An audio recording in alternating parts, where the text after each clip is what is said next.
India TV YouTube channel को subscribe करें और बेल आइकन दबाएं। नमस्कार, मैं हुसैन रिजवी। कोरोना की दूसरी लहर पर कंट्रोल करने के लिए प्रधानमंत्री मोदी फुल एक्शन में हैं।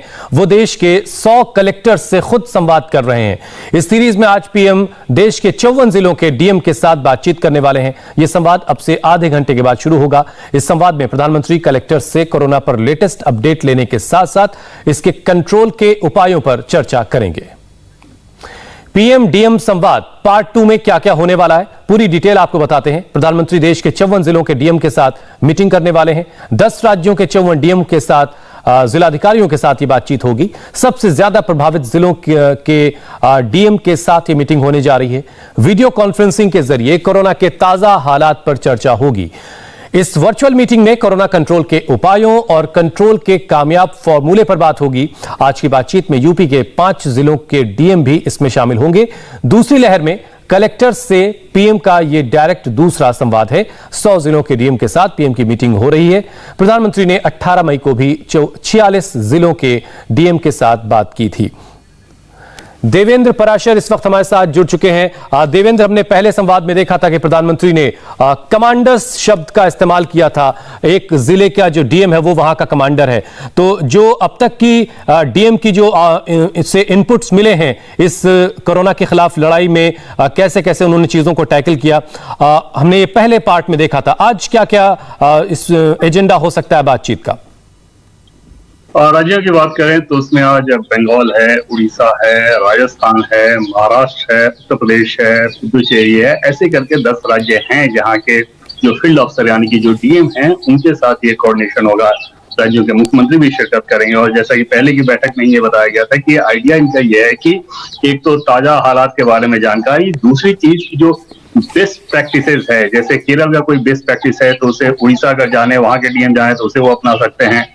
उड़ीसा या बंगाल का कोई अच्छा प्रैक्टिस है तो उसको दूसरे राज्य के लोग अपनाएं। इस आइडिया के तहत वो जो बेस्ट प्रैक्टिस होगा वो सारी चीजों में कि कंटेनमेंट आपने कैसे किया, हेल्थ इंफ्रास्ट्रक्चर आपने इस परिस्थिति में इसको हैंडल करने के लिए क्या इंप्रूवमेंट किया और किस तरीके से किया, लॉजिस्टिक सप्लाई जो होती है वो किस तरीके से किया गया, और हेल्थ वर्कर्स हैं क्योंकि उनकी शॉर्टेज रहती है तो उनका एडजस्टमेंट किस प्रकार से हो रहा है, उसे कैसे मैनेज किया जा रहा है। इन सारी चीजों को लेकर ही ये कोऑर्डिनेशन बैठक एक तरह से प्रधानमंत्री नरेंद्र मोदी कर रहे हैं। और 100 जिले इसमें क्योंकि शामिल थे तो आज दूसरा हिस्सा है जिसमें आज जो है तकरीबन 54 जिले होंगे जिनके डीएम के साथ पीएम का संवाद होगा 11 बजे। और बैठक के आखिर में ये प्रधानमंत्री नरेंद्र मोदी का संबोधन भी होगा उन सारे डीएम्स को। बहुत बहुत शुक्रिया देवेंद्र हमारे साथ जुड़ने के लिए। तो आज 11 बजे ये बातचीत होनी है। देश के 54 जिलों के जिलाधिकारियों के साथ प्रधानमंत्री सीधे संवाद करेंगे। अब आपको कोरोना पर आज का अपडेट बता देते हैं। 24 घंटे में देश में कोरोना के 2,76,070 नए केस रिपोर्ट हुए। राहत देने वाली बात यह है कि पिछले 24 घंटे में नए केस लगातार चौथे दिन 3 लाख से कम रहे। हालांकि देश में 24 घंटे में कोरोना से जो मौत का आंकड़ा है वो 3,874 रहा। ये पिछले एक दिन पहले का जो मौत का आंकड़ा उससे थोड़ा कम है। ये थोड़ी सी राहत की बात है। पूरे 5 दिनों के बाद 24 घंटे में कोरोना से हुई मौत का आंकड़ा 4,000 से नीचे आया, वरना यह आंकड़ा पिछले कई दिनों से 4,000 से ऊपर चल रहा था। अब आपको महाराष्ट्र का कोरोना ग्राफ दिखाते हैं। यहां पिछले 24 घंटे में 34,031 नए केस मिले हैं और इस दौरान 594 मरीजों की जान चली गई है। सिर्फ मुंबई की बात अगर की जाए तो यहां पिछले 24 घंटे में 1,350 नए केस मिले और 57 मरीजों ने दम तोड़ दिया कोरोना की वजह से। देश की राजधानी दिल्ली की तस्वीर अब आपको दिखाते हैं। दिल्ली में भी कोरोना के केस लगातार कम हो रहे हैं। यहां पिछले 24 घंटे में 3,846 नए केस मिले और 235 मरीजों की मौत हो गई।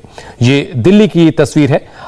सबसे ज्यादा आबादी वाले राज्य उत्तर प्रदेश के हालात आपको दिखाते हैं। पिछले 24 घंटे में 7,186 नए केस उत्तर प्रदेश में मिले तो 280 मरीजों की जान यूपी में गई है।